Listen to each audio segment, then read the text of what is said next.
Boker Tov, good morning.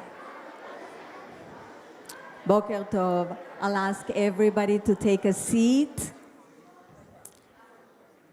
I'll ask everyone to find a seat. Our live stream has already begun at 10:30. A reminder for everybody, it's live streamed and it is recorded. If you'd like to take still pictures, just please, if you can have your camera down so it doesn't block anything. Before we even begin, there are assemblies and ceremonies where words are not enough, where sounds, music can help fill the void. And in a ceremony where sadness and hope coexist, music is the most effective way. So Dr. Tali shared this with me when I asked her to invite a violinist to our assembly this morning. She shared with me that when Steven Spielberg shared the early cut of his Holocaust movie, Schindler's List, to the composer John Williams, he had to leave the room because he was moved so much. When he came back, he said to Spielberg, "I don't think I can do this." But he did. And so do we. And today, Dr. Tali Tadmor and our violinist, Rosanna Sargesian, will open from Schindler's List.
Number the Stars by Lois Lowry is a historical fiction novel set during World War II in Denmark.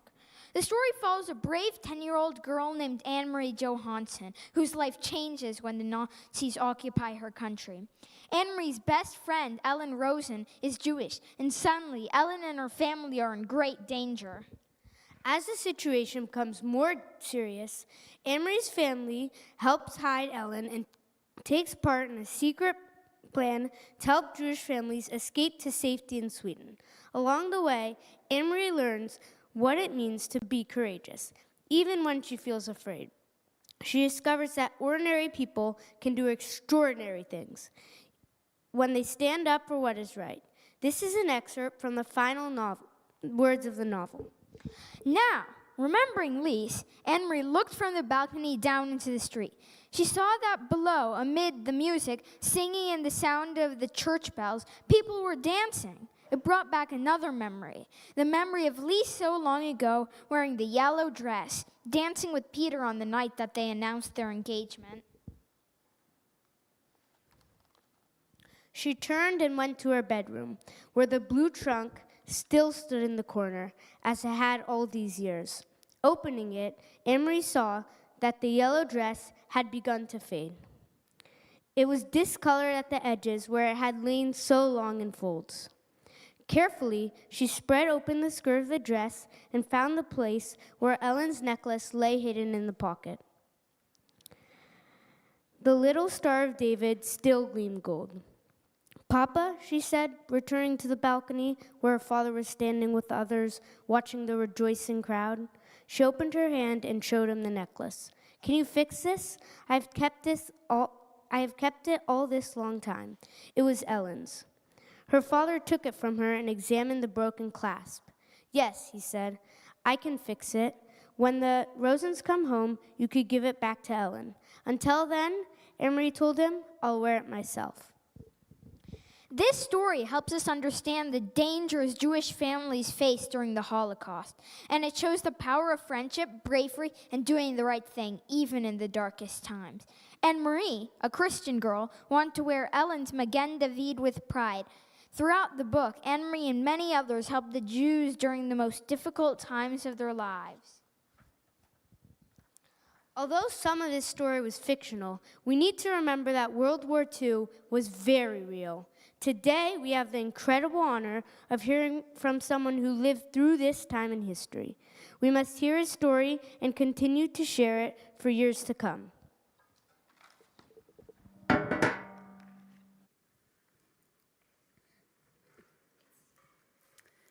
We'll begin with Words of Memory, a poem, Eli, Eli, written by the paratrooper Hannah Senesh, who was captured and murdered in 1943. Her poem was set to music by the Israeli composer David Zahavi.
God,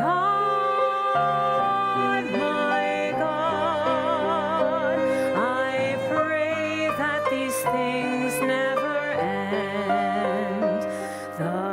sand and the sea, the rush of the waters, the crash of the heavens, the prayer of the heart, the sand and the sea, the rush of the waters, the crash of the heavens, the prayer of the heart. Eli, Eli.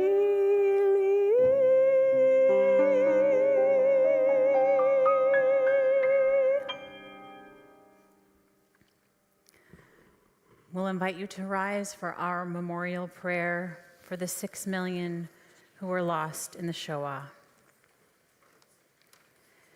El Malei Rachamim, Shochen B'Meromim, Hamtzei Menucha Nechona Tachat Kanfei Hashchina, Im Kedoshim Uteorim Kezororokia Mazhirim, Et Nishmot Sheshet Milyonei HaYehudim Halelei Hashoah שהלכו לעולמם, בעל הרחמים. יסתירהו בסתר כנפיו לעולמים, וצרור בצרור החיים את נשמתם.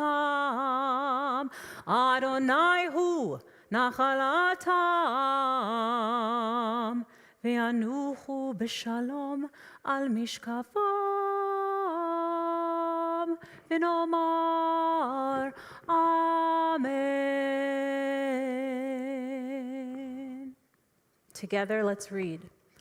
God of abundant mercy, God most high, may the souls of the 6 million who perished in the Shoah discover the perfect gift of peace in your embrace.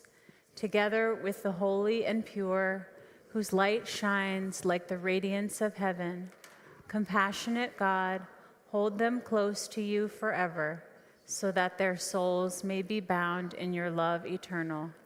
May they find a home with you. May they rest in peace, and together we say, Amen. God bless you. You may be seated. A song of memory. Please sing along. You can see the words.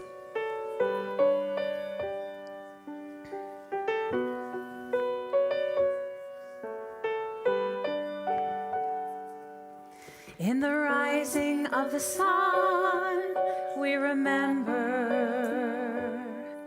In the blowing of the wind, we remember. In the opening of buds, we remember.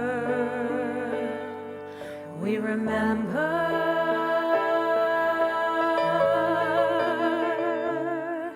In the blueness of the sky, we remember.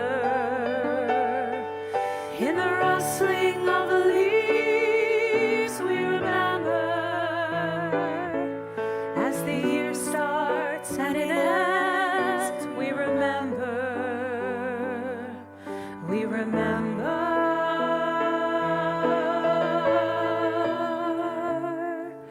When we're weary and need strength, we remember.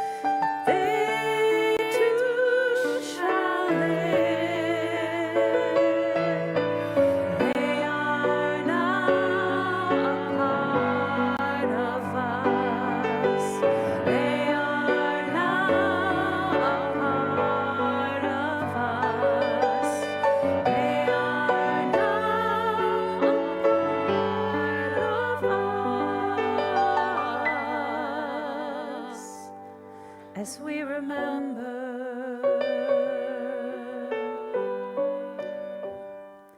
we remember,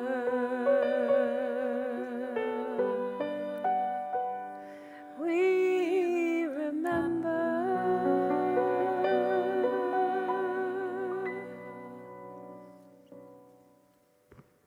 We'll ask you to rise again and join us in Mortar's Kaddish, reciting for those who cannot recite these words for their beloved ones.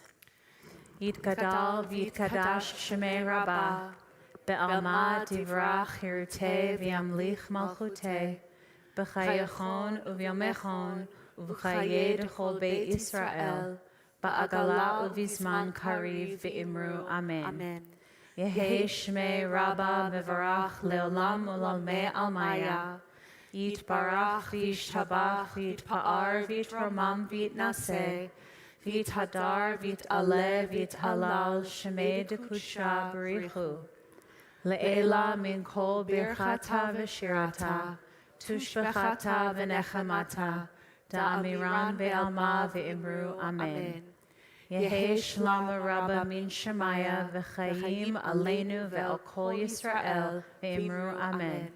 Oseh shalom b'imromav, hu ya'aseh shalom, baracham ve'al kol Yisrael, ve'imru, amen. You may be seated.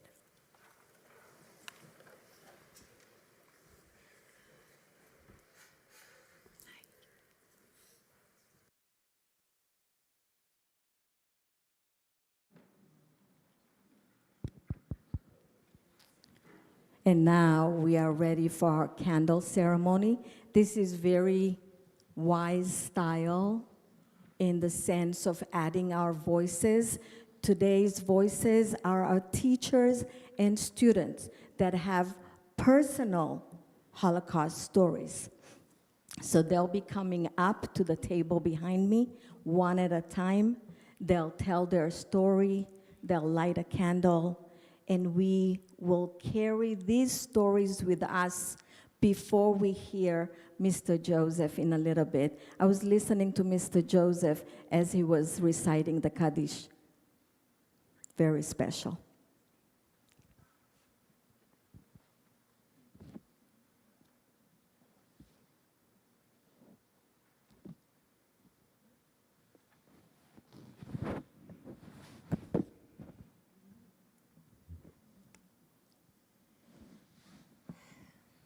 I'm lighting this candle in memory of all my family, the Muzikant family, the Rosak family, and the 6 million Jewish people that were murdered during the Holocaust.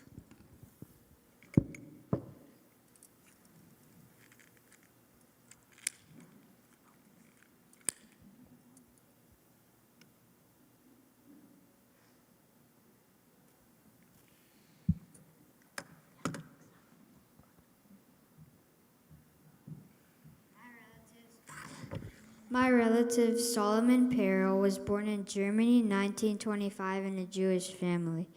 After the night of the broken glass, also known as Kristallnacht, Solomon and his family went to Poland to escape the Nazis.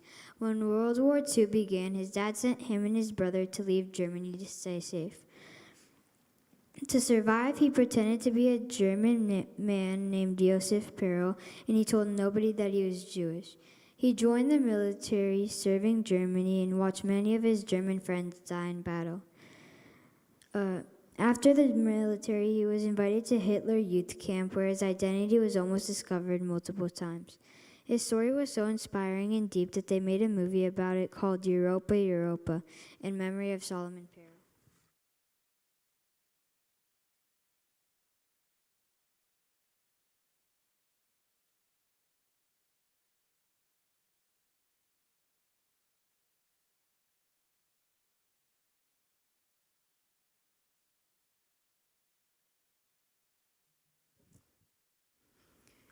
Every year at the Passover Seder, Klaus would gather his family around him, his voice filled with a mix of sorrow and pride.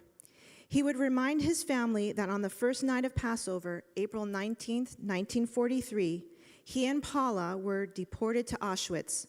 Klaus would then share his story, speaking of the love that sustained them through the darkest times and the hope that kept them strong.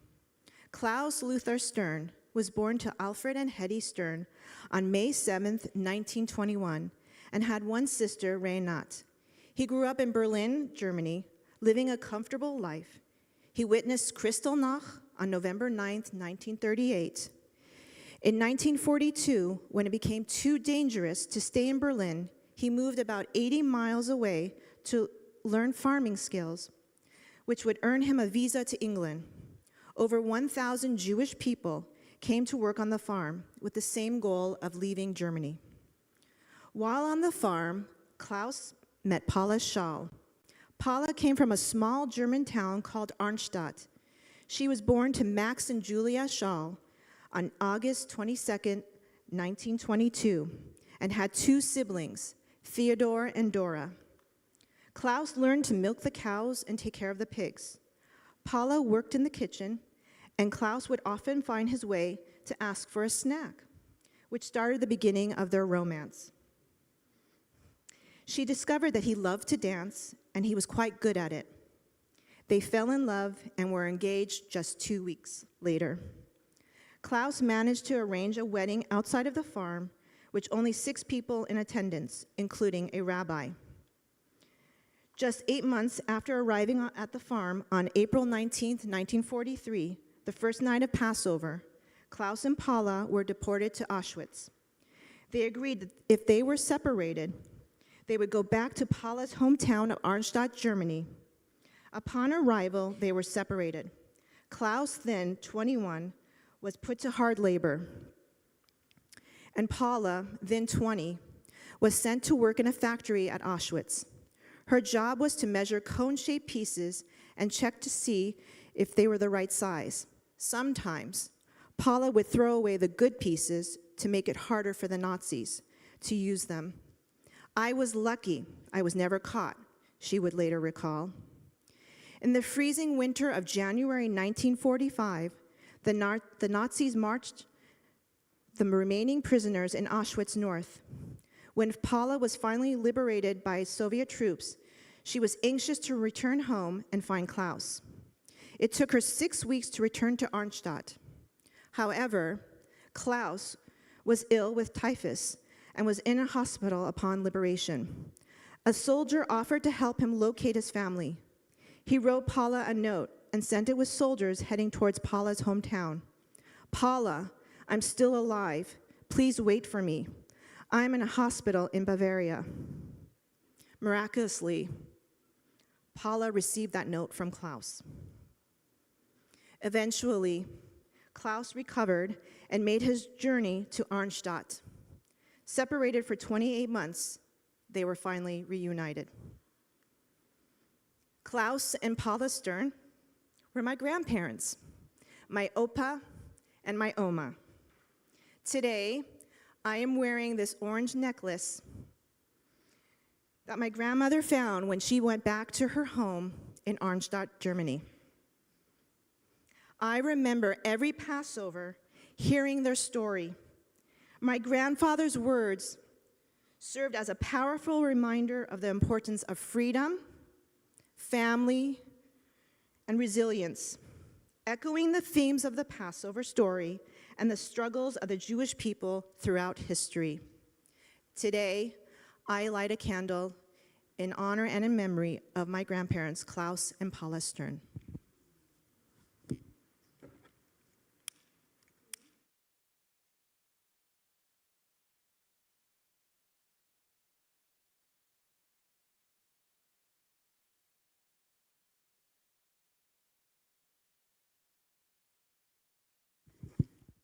My great-grandparents lived in Russia.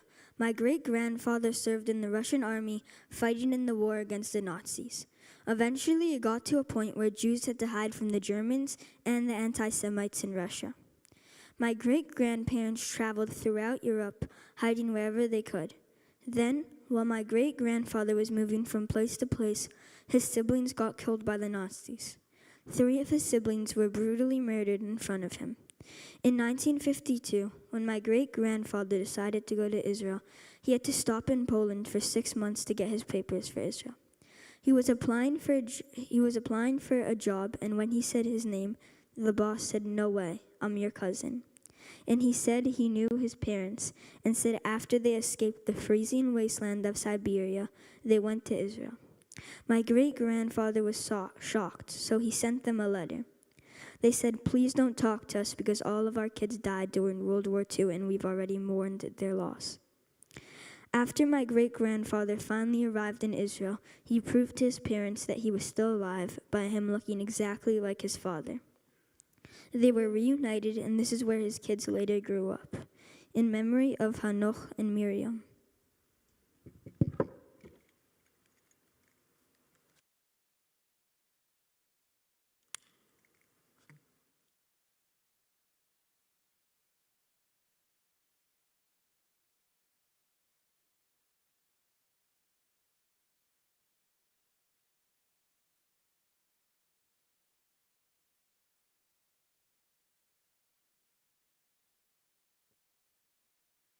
When I think of a traditional Holocaust story, I think of my grandfather, Gustav. He was an esteemed pediatrician, a decorated soldier during World War I, and a great patriot to his country. None of that mattered when the Nazis came to power. For them, he was just another Jew. My father, Tom, experienced a different story. He was among the lucky ones. As a young boy, his family had the means to protect him as long as they could. He loved his friends, his Jewish boarding school, and most of all, playing soccer. My father and his friends would hang out for hours to get the autographs of their favorite soccer players. But finally, the day came when they had to leave Germany. On the day after Kristallnacht, the night of broken glass, that is exactly what they did. They landed in Philadelphia, America. However, for a 14-year-old boy, being in America was almost as bad as being in Germany. He was awkward, he had a thick accent, and his clothes were different. The culture was also incredibly different. At the time, there was a lot of anti-Semitism in America and in Philadelphia, where they resettled. Many people had never met a Jew before, much less seen one. Logically, my father knew why they left Germany, but emotionally, he didn't feel accepted in America either. Life as he knew it was no longer. He was out of the danger of Germany, but didn't feel safer in America. He didn't have friends. It broke his father, and his mother spent long hours in school learning to be a social worker to help support the family. As he grew up, he became restless and angry at the German regime. 4 years after arrival, at age 18, he turned around and enlisted in the army and joined World War II. When they found out he could speak fluent German, he was sent back to Germany to interview the Nazis who were captured, and the circle was complete.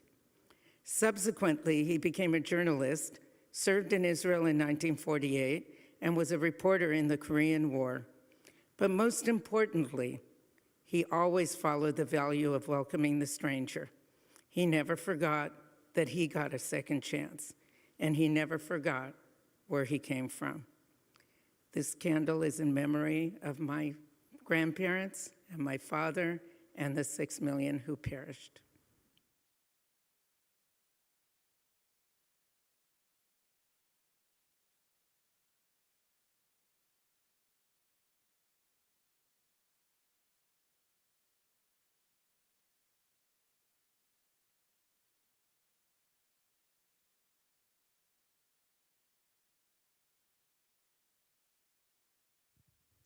My great-grandparents were born in small towns in Poland and moved to Warsaw when they were ready to leave home. When the Germans invaded Poland, my great-grandfather Mordechai helped people escape to areas of Poland controlled by the Russians that would be safer. He made 5 trips taking family and friends, and on his 5th and final trip, he took my great-grandma Sarah. When my family was in East Poland, they were conscripted by the Russians to work in labor camps in Kazakhstan to help with the war. In Kazakhstan, it was very cold, there was little food, and the conditions were terrible.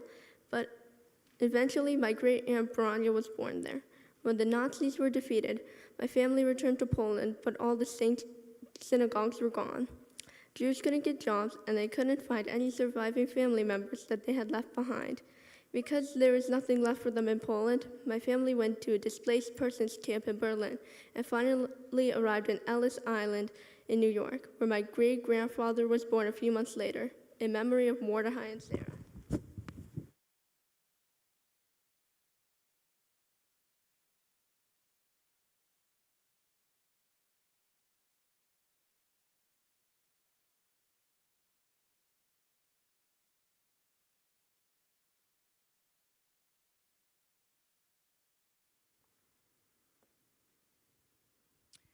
August 20th, 1941, in Paris, France, two young brothers, Maurice and Leon Lukowitz, were home with their mother Rose, father Benjamin, and Uncle Daniel when they heard a knock at their front door.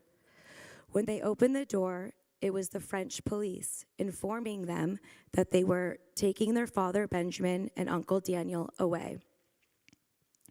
They were sending them to a place called Drancy, a holding camp just outside of Paris. Maurice, my grandfather, was 10 years old, and his little brother Leon was only 4. They said goodbye to their father and uncle in hopes that they would be back very soon. Because they were Jewish, they had to wear yellow stars on their clothing everywhere they went.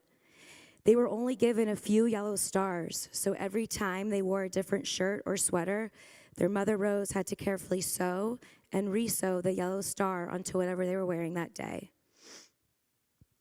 During this time of uncertainty, while Benjamin and Daniel were at the holding camp, their mother Rose was incredibly brave. Every Friday morning, she baked a challah and hid a postcard with messages inside of it.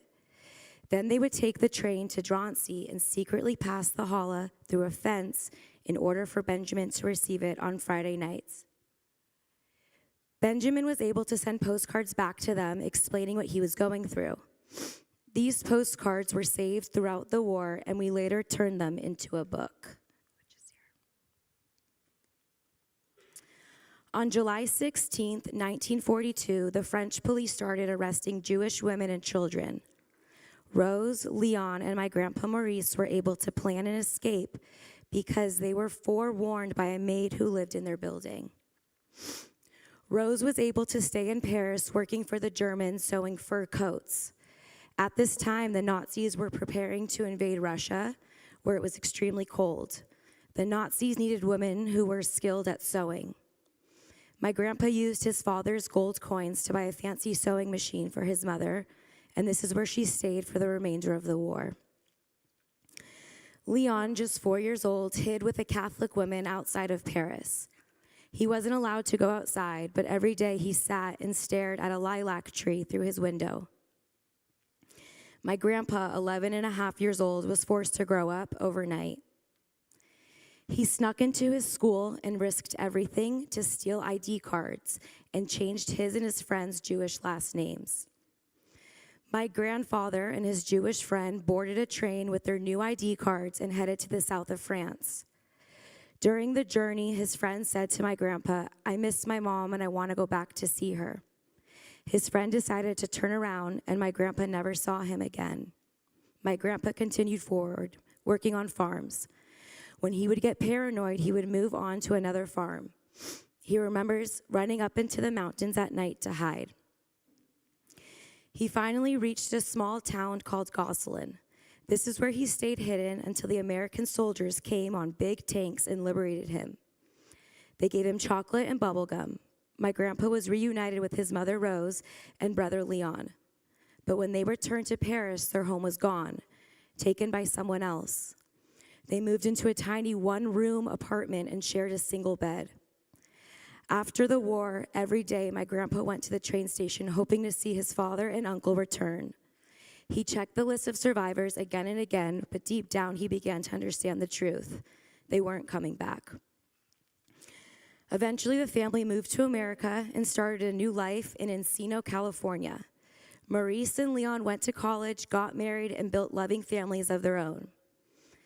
In December 2025, which was only 4 months ago, my Uncle Leon passed away peacefully. After going to his funeral with my Grandpa Maurice, 3 weeks later, on January 4th, 2026, my Grandpa Maurice passed away from what I believe was from a broken heart.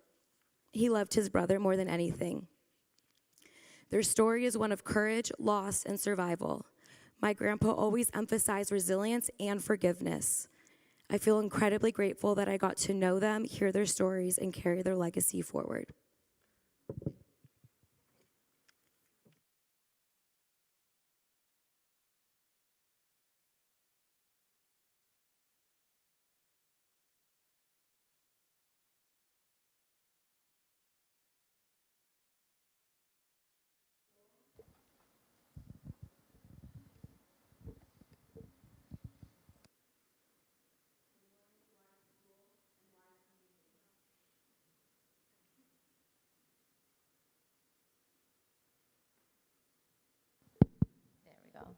Hello, good morning, Wise School and Wise Community.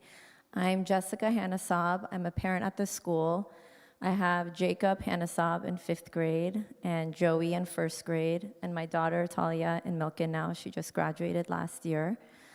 I've had the pleasure of meeting Mr. Joe Alexander and hear him share his story. He carries with him incredible wisdom, strength, and history, lessons that are important for all of us to hear and remember. Malka and I were very fortunate to spend some time with him over lunch and get to know him more personally. He has also joined my family for Shabbat, where he spoke with our children and relatives. His story has left a deep impact on all of us. We are so honored and grateful to have you here today, and we are looking forward to hearing about your story, and please join me in warmly welcoming Mr. Joseph Alexander.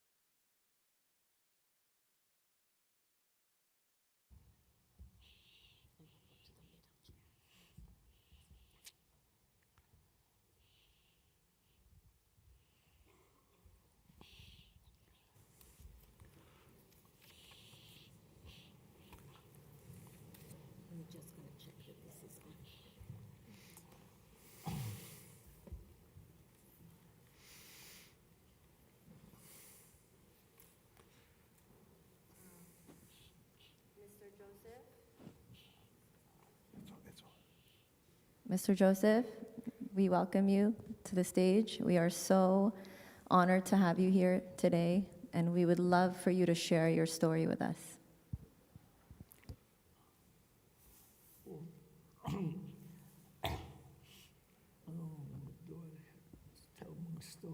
Yes. I'm a Holocaust survivor from Poland. I survived 12 camps. I come from a small town in Poland. My father was in business,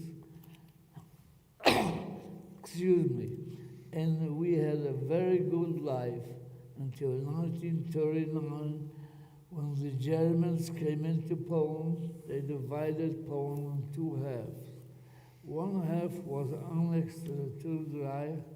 The second half was Poland under German occupation. We lived on the part where it was annexed to the Third Reich.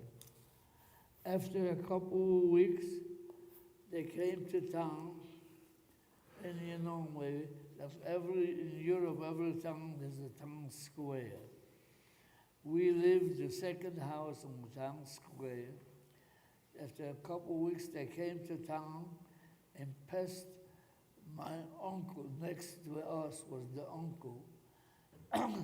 And they went around the square and told the people they have 10 minutes to get their possessions and get out in the middle of the square. excuse me, in the middle of the square, and they took him away. For some reason, I'll never know why, they left the 3 houses where we were the second house and my uncle was the third house. So they took him away, and then a rumor started that they're going to come back 3 days later and take the rest of us. So my dad said, we're not going to wait for them to come and give us 10 minutes to get out. So my dad had 3 sisters living about 25 kilometers before Warsaw, which was the other half of Poland.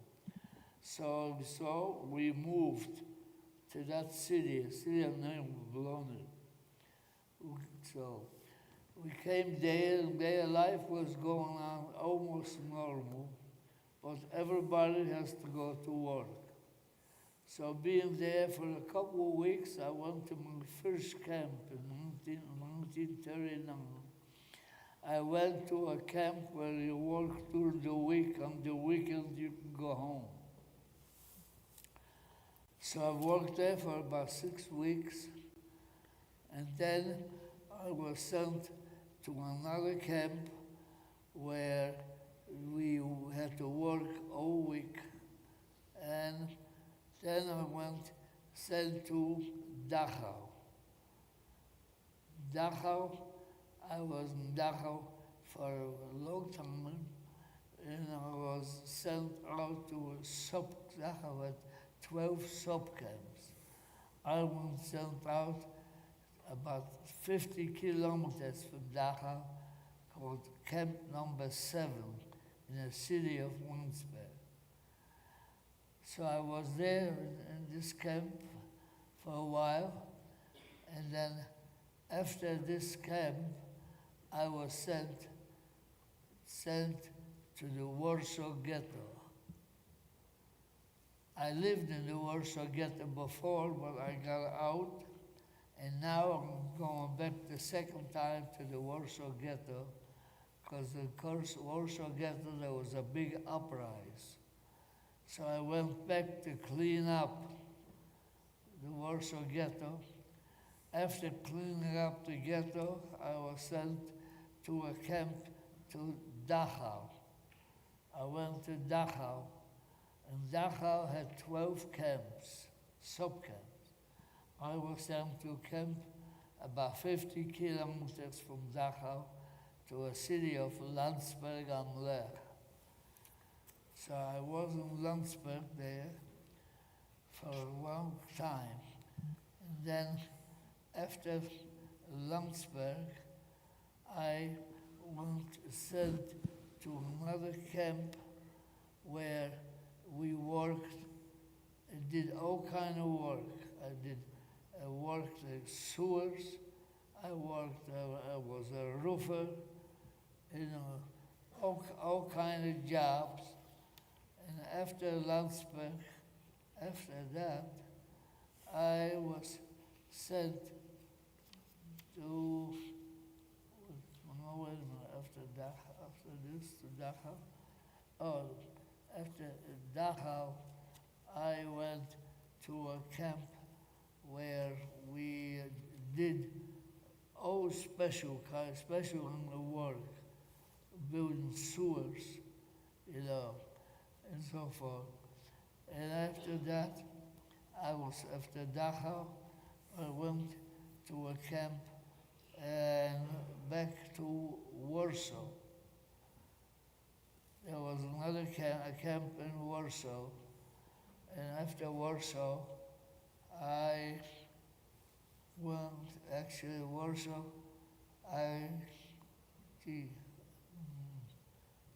after going to Warsaw that time, I was sent, I think I was sent back to Dachau. And Dachau, we went on a dead march. They're supposed to take us to the mountain as a ski resort in Germany, Garmisch, and they will kill us in the mountain. We walked for about 2 days, and we knew we're not going to be walking too far. After 2 days, because we knew that the American troops are not far behind us. So after 2 days, we walked, we were liberated by the American troops. Then from there, I was American troops, and then I went from there, I went to another camp, but it was a sub-camp where we just did some kind of little work, not much work there, until I went back to Dachau, and from Dachau we went on a march, and we were liberated on the road by the American troops, and we were free.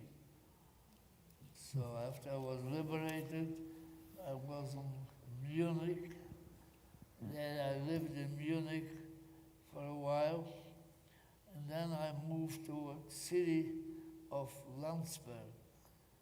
Landsberg was the city where I was my last camp called Camp Number 7, was in Landsberg. So I was in Landsberg, and then there's no place you could go. You had no passport. You had to wait until some country opens up. So after being there about 4 years, they said, Canada said they're going to take some people. I went to register, and then you have to wait until they call you. Took a long time, didn't hear anything. Then a friend of mine lived in the next village. He said, now you can go to Munich, which is the capital of Bavaria. And you can go to Munich and register to go to America. So I went to Munich, and I registered to go to America. Took about 2 weeks, and I got a notice to report to go to Munich. And then from Munich, I got an order to go to Bremenhaven. There was a boat to take you away from there. And then I was from the boat from there, I went to a city of Landsberg am Lech. In Landsberg, that's when I was liberated by the American troops. And then I was liberated, and I went back to Munich, and then I came to the United States from Munich. And so I arrived in New York on May 30th, 1949. So that's why they are 45, that's why I came to the United States, and so here I am. Mr. Alexander, yes. I want to ask you a question, okay? So I know you, first of all, 81 years, you were liberated about 81 years ago, that you remember as well as you did. I can't remember 2 years ago in my life. This was 81 years ago. My goodness. And then you ended up, I believe, in Harrisburg, Pennsylvania. But I want to ask you a question. We have here a lot of children, a lot of adults. We have a lot of adults probably watching as well on their screens. If you had 1 or 2 lessons that you wanted to convey to these children or these adults about life, about this extraordinary life that you have lived, you've seen the depths of evil, you met Mengele, and at 103 years old, God bless you, you've probably seen things most of us can't imagine, and I hope great joys. What are some of the lessons about life that your experiences have taught you that you could share with us? Life is, you don't give up. You never give up. I was determined to survive. So whatever I went through, whatever happened, I always said, I have to survive. And that's the only thing I can say is, no matter how bad things may be, but if you don't give up, you come through, you come and you survive. I mean, that's why I'm here. Did those skills that you learned, if you will, as a young person, serve you in other aspects of your life, in your professional life? What did you do in America after you came to America in 1949? After I've come to 49, I was in business. I had a store on Melrose, next block from Paramount Studios. What kind of store? A store selling military uniforms. Military uniforms, wow. And I was there for 38 years, and then I retired. I retired in 84. There was an article, you retired at 84. Good. Seems to me you're still working. I read an article about you in the Jewish Journal. Just before your 103rd birthday, you were at you met Almog Meir, who was one of the hostages who spent 246 days. He was kidnapped by Hamas, and the two of you had a conversation. Do you remember what you spoke about, or what you shared? When what? Almog, the hostage in Gaza, you met with Almog. Yes. Do you remember the conversation or what you talked about? Talk to Merkel. To whom? To who? To the hostage. To A hostage from Gaza, the Israeli. Oh, the hostage. Yeah. Do you remember what you spoke about? To the Israelis, yes, I spoke about it, I know. I told them that I survived because I never gave up. I said, I have to survive. And I told them, I'm very proud of them, what they're doing, the job they're doing, that the Israelis are doing. That's what I told them. And I told them, keep on the work, keep on what you're doing, and everything is going to work out all right. Mr. Joseph, how can you share with us ways that we could stay connected and stay faithful in today's time for our kids today? How to stay faithful and trust and never give up? What are ways that the kids can do that too? I couldn't get it, the echo. I'm saying, what are small ways that we can stay connected to our faith, the way you did, that you stayed strong and you didn't give up? You went through 12 concentration camps and you never gave up. Yeah. What are some tips you can give for the kids to stay faithful like you? Well, that's what I said to kids. I tell them today, listen, I know you may have some days where you have some tough problem at school, some reports or something, but never give up. Just keep on doing the best you can, and you never give up and you survive. Do you have heroes? I undoubtedly, everybody in this room sees you as a Jewish hero, right? You can't help but not realize that you're in the presence of someone extraordinary. What about for you? Are there people in your life that are your heroes? People in my... Do you have a hero in your life, someone you admire? Someone I admire? Well, somebody I admire is the president of Israel. I admire him for the job he has to do and he has to go through. He is, to me, he is a big hero.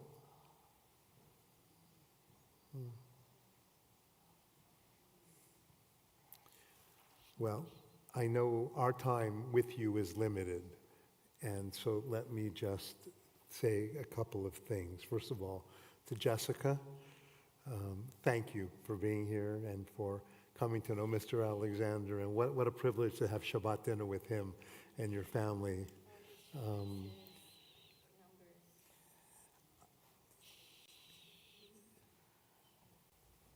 See, there's a number I have.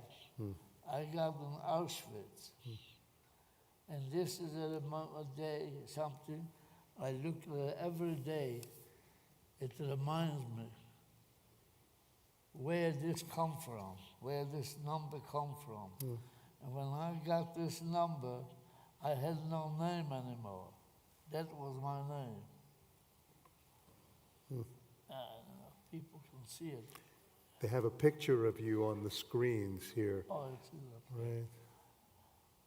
So this is a reminder, from what I went. You know, I just want to say in life, we often ask, do miracles still happen? And I have always believed this, but now I'm witnessing it, that when you meet a survivor who manages to recreate life, and I know you lost your entire family, you didn't mention it, but I know that about you, that when you meet someone who recreates their life, comes to America, creates a life, a business, and lives a life of contributions to society, and is here in front of hundreds of people telling their story, you are witnessing a miracle. It's something, I will tell you, you won't forget it. We are the last generation who will ever meet a Holocaust survivor. Think about that just for a moment. The last generation that will ever meet a Holocaust survivor. And you have been privileged to live 103 years, but we have been privileged to just taste a little part of it. Yeah, but I had a family, I had parents, I had 3 sisters and 2 brothers, and I'm the only survivor. Well, I hope they are looking down with pride and love and feeling that in some way there's a part of them in all of you, which you conveyed this morning to all of us. My friends, please join me in thanking Mr. Joseph Alexander.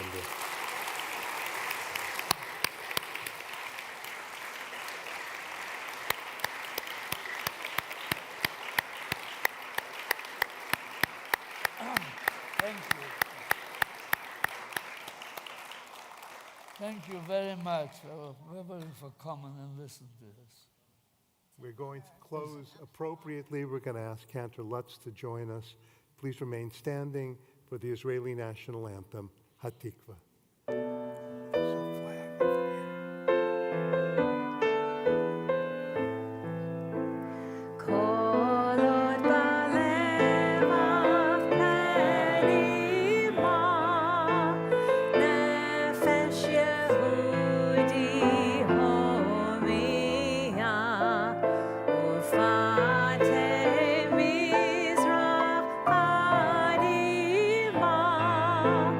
I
if you would do me the honor and let Mr. Joseph walk outside to the foyer.